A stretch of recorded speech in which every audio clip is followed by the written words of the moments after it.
Hello students, study hack with Mac channel में आप सभी का स्वागत है। जैसे कि इससे प्रीवियस वीडियो में हमने सी प्रोग्रामिंग लैंग्वेज में इंट्रोडक्शन किया था, आज हम करने जा रहे हैं features of C language. Video को स्टार्ट करने से पहले अगर आपको हमारी वीडियोस पसंद आती हैं तो इसे लाइक, ज़्यादा से ज़्यादा शेयर एंड सब्सक्राइब करें। अगर आपने अपने डिवाइस से सब्सक्राइब कर लिया है तो बाकी सभी डिवाइस से भी सब्सक्राइब करवाएँ, क्योंकि सब्सक्राइबर्स बहुत ज़रूरी हैं। तो फर्स्ट पॉइंट है हमारा, फर्स्ट फीचर है सिंपल, कि सी प्रोग्रामिंग लैंग्वेज क्या है? सिंपल प्रोग्रामिंग लैंग्वेज है। A C is a simple language in the sense that provide a structured approach. इसका मतलब क्या है कि सी एक सिंपल लैंग्वेज है, और सिंपल लैंग्वेज वो क्यों है? क्योंकि वो प्रोवाइड करता है हमें स्ट्रक्चर्ड अप्रोच को। अब स्ट्रक्चर्ड अप्रोच क्या होता है कि हर एक चीज़ का सिंटैक्स है, एक पर्टिकुलर इंस्ट्रक्शंस हैं कि हमें इस चीज़ का या इस थिंग का, इस सिंटैक्स का इस वे से यूज़ करना है। अगर फॉर लूप यूज़ करना है तो फॉर लूप कैसे यूज़ करना है, अगर हेलो वर्ड प्रिंट कराना है तो वो कैसे प्रिंट कराना है। हर एक चीज़ का अपने एक मतलब है, हर एक चीज़ का अपने एक स्ट्रक्चर्ड है, सिस्टम है हर एक चीज़ का। तो इसलिए इसको क्या बोलेंगे हम? स्ट्रक्चर्ड अप्रोच को ये फॉलो करता है to break the problem into the parts. और क्या करता है कि एक बड़ी प्रॉब्लम को पार्ट्स में डिवाइड कर देता है। कि जैसे एक बड़े प्रॉब्लम है तो उसको पहले 4 पार्ट्स में डिवाइड किया, 4 को फिर हर एक को 2 में डिवाइड कर दिया, 2 से 1 में डिवाइड कर दिया। जैसे मर्ज सॉर्ट काम करता है हमारा। The rich set of libraries functions, मतलब हमारे पास लाइब्रेरीज में क्या है? बहुत सारे फंक्शंस हैं और डेटा टाइप हैं जो प्री डिफाइंड है सी लैंग्वेजेस में, हम जिसका यूज़ कर सकते हैं प्रोग्राम को राइट करने के लिए। नेक्स्ट है हमारे पास मशीन इंडिपेंडेंट और पोर्टेबल। मशीन इंडिपेंडेंट और पोर्टेबल का सेम ही मीनिंग है। मशीन इंडिपेंडेंट का मतलब क्या होता है कि अगर हमने सी का कोड विंडोज़ में बनाया है और हम इसको लिनक्स में या यूनिक्स मैक किसी भी अलग ऑपरेटिंग सिस्टम पर चलाने की कोशिश कर रहे हैं तो वो उस पर चल जाए, रन हो जाए, कंपाइल हो जाए। अगर ऐसा नहीं होता तो उसका मतलब क्या है? वो मशीन इंडिपेंडेंट नहीं है, पोर्टेबल नहीं है। लेकिन सी क्या है? पोर्टेबल लैंग्वेज है। इसका जो भी हम कोड लिखेंगे, चाहे वो हमने किसी भी ऑपरेटिंग सिस्टम पर लिखा हो, वो दूसरे ऑपरेटिंग सिस्टम पर रन हो जाएगा। अनलाइक द असेंबली लैंग्वेज, जैसे कि असेंबली लैंग्वेज थी वो ऐसी नहीं थी, जिसमें अगर हमने उसका कोड लिखा है, विंडोज़ में लिखा है, तो वो विंडोज़ पर ही रन करेगा, लिनक्स पर रन नहीं करेगा। C programs can be executed on the different machine with some machine specific changes.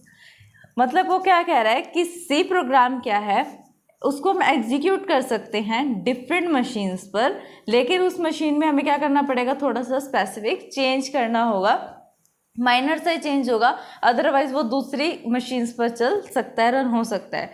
Therefore C is a portable, इसी कारण से सी क्या है? हमारी पोर्टेबल लैंग्वेज है। नेक्स्ट पॉइंट है हमारे पास स्ट्रक्चर्ड प्रोग्रामिंग लैंग्वेज। अब ये स्ट्रक्चर प्रोग्रामिंग लैंग्वेज कैसे है?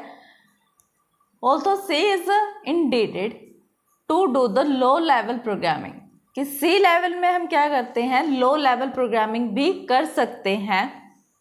It is used to develop the system applications। इसका यूज़ किस लिए किया जाता है? C प्रोग्रामिंग लैंग्वेज का डेवलप करने के लिए सिस्टम एप्लीकेशंस को, जो लो लेवल प्रोग्रामिंग पर डेवलप की जा सकती है। सच एज द कर्नल्स, जैसे कर्नल्स होते हैं 0-1 बिट पर काम करते हैं। कुछ ड्राइवर्स होंगी, ड्राइवर्स जैसे स्क्रू ड्राइवर्स, हम जैसे पीडीएफ को लेते हैं, पीडीएफ से रिलेटेड कुछ ड्राइवर्स होते हैं कि पीडीएफ तभी रन होगा जब उसका ड्राइवर हमारे पास सिस्टम में होगा। तो ऐसे ही कर्नल्स या ड्राइवर्स, कुछ एक्स्ट्रा चीज़ें भी होंगी इसके अंदर। उन चीज़ों को डेवलप करने के लिए, ये सिस्टम एप्लीकेशंस बनाने के लिए हम किस चीज़ का यूज़ करते हैं? सी प्रोग्रामिंग लैंग्वेज का यूज़ करते हैं, क्योंकि ये क्या सपोर्ट करती है? लो लेवल प्रोग्रामिंग को भी सपोर्ट करती है। It also support the features of high level. अभी लो लेवल को तो सपोर्ट कर रही है कर्नल से ड्राइवर्स जैसे एप्लीकेशंस को डेवलप करने के लिए।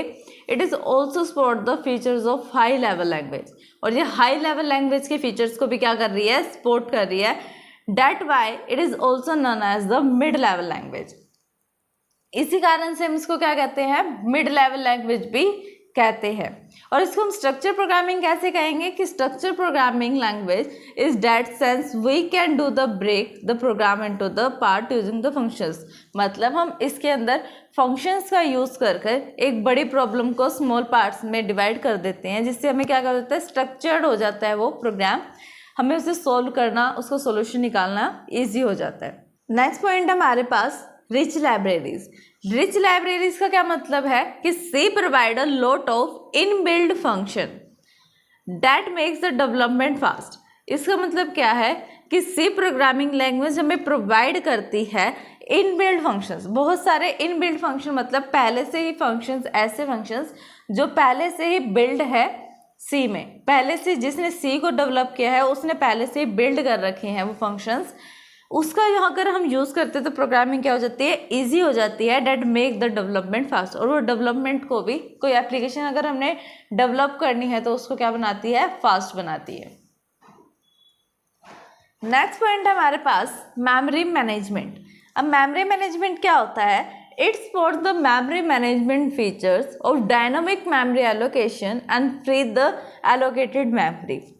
इसका मतलब ये है कि अगर हमने जैसे प्रोग्राम बनाया, प्रोग्राम के टाइम पर हमें नहीं पता कि हम वो प्रोग्राम या उसके रिलेटेड वेरिएबल्स हैं जो वो कितना स्पेस लेंगे मेमोरी में, अगर हमें ये चीज़ नहीं पता तो हम क्या कर सकते हैं, उसको रन टाइम में भी मेमोरी एलोकेट करवा सकते हैं। अगर हमें रन टाइम में मेमोरी एलोकेट करवानी है तो हम उसके लिए क्या कर सकते हैं, मेलोक एलोक फंक्शंस का यूज़ कर सकते हैं, और मेमोरी को फ्री करवाने के लिए फ्री फंक्शन का यूज़ कर सकते हैं। इसको हम क्या बोलते हैं, dynamic memory allocation and deallocation. Next point है हमारे पास स्पीड। अब स्पीड वाइज देखते हैं, the compilation and the execution time of the C language is fast. Compile करना कोड को और उसको एग्जीक्यूट करने में जो टाइम लगता है वो बहुत ज़्यादा क्या है, फास्ट है सी प्रोग्रामिंग लैंग्वेज का, since there are the lesser inbuilt function. क्यों है ऐसा, क्योंकि इसके अंदर बहुत कम ऐसे फंक्शन है जो इनबिल्ट है, ज़्यादा से ज़्यादा फंक्शन हमें क्या करने पड़ते हैं, बनाने पड़ते हैं। फॉर एग्जांपल अगर हमें सॉर्टिंग करनी है, अलग अलग डिफरेंट टाइप्स की सॉर्टिंग करनी है, तो हमें क्या करना पड़ेगा, इस टाइप की सॉर्टिंग के लिए फंक्शन अलग से बनाना पड़ेगा, अलग से प्रोग्राम डेवलप करना पड़ेगा, जिससे हमें क्या पता लगता है कि हमारे पास इनबिल्ट फंक्शन क्या है, लेस अमाउंट में है, तो इसका कंपाइलेशन एंड एग्जीक्यूशन का जो प्रोसेस है वो क्या है, फास्ट है। नेक्स्ट पॉइंट है हमारे पास पॉइंटर्स। अब सी में क्या है, पॉइंटर्स का भी कॉन्सेप्ट है, लेकिन जैसे जावा लैंग्वेज है उसके अंदर कोई पॉइंटर्स वगैरह का कोई कॉन्सेप्ट नहीं होता, सी में कॉन्सेप्ट है पॉइंटर का। It provide the features of the pointer. ये हमें क्या करती है, फीचर प्रोवाइड करती है सी लैंग्वेज पॉइंटर्स का। We can directly interact with the memory by using the pointer. हम क्या कर सकते हैं, डायरेक्टली इंटरेक्ट कर सकते हैं मेमोरी के साथ बाय यूजिंग द पॉइंटर। अगर हम पॉइंटर का यूज़ करेंगे अपने प्रोग्राम में तो हम क्या कर सकते हैं, मेमोरी के साथ डायरेक्ट इंटरेक्ट कर सकते हैं, कम्युनिकेशन कर सकते हैं डायरेक्ट मेमोरी के साथ। नेक्स्ट पॉइंट है हमारे पास रिकर्जन। रिकर्जन क्या होता है, रिकर्जन का मतलब होता है कि हम एक फंक्शन बना देते हैं एक पर्टिकुलर टास्क के लिए, जब भी हमें वो टास्क परफॉर्म करना है तो हम बार बार क्या करते रहेंगे, फंक्शन के अंदर फंक्शन को कॉल करते रहेंगे। तो देखते हैं इसका कंसेप्ट क्या है। In a C programming language we can call the function within a function. देखो वही बात कह रहा है कि जो मैंने कही कि फंक्शन के अंदर हम जब फंक्शन को ही कॉल करते हैं, बार बार उसी फंक्शन को कॉल करते हैं, तो उसको हम क्या बोलेंगे, रिकर्जन बोलेंगे। It provide the code reusability for the each function. हर एक फंक्शन के लिए ये क्या करता है, हमें रीयूजेबिलिटी प्रोवाइड करता है कि एक फंक्शन को मैंने लिख दिया, उस सेम टास्क के लिए मेरे को डिफरेंट बार वो फंक्शन को राइट नहीं करना पड़ेगा। एक ही बार एक टास्क के लिए उसको मैंने लिख दिया तो उसको हम क्या कर सकते हैं, बार बार कॉल कर सकते हैं function within a function. Next point है हमारे पास एक्सटेंसिबल। इसका मतलब क्या होता है, it can be easily adopt the new features. मतलब अगर एक प्रोग्राम लिखा हुआ है, ये एक हेडर फाइल या कुछ भी ऐसा प्रोग्राम लिखा हुआ है जो इनबिल्ट है, अगर हम उसे एक्सटेंड करना चाहते हैं, उसके अंदर नए फीचर्स को ऐड करना चाहते हैं, तो उसको भी क्या करेगा, इजिली अडॉप्ट कर लेगा। तो ये थे हमारे पास 10 फीचर्स सी प्रोग्रामिंग लैंग्वेज के। अगर आपको इस वीडियो को समझने में कोई भी परेशानी आती है तो आप हमें कमेंट कर सकते हैं कमेंट बॉक्स में। Thanks for watching my video.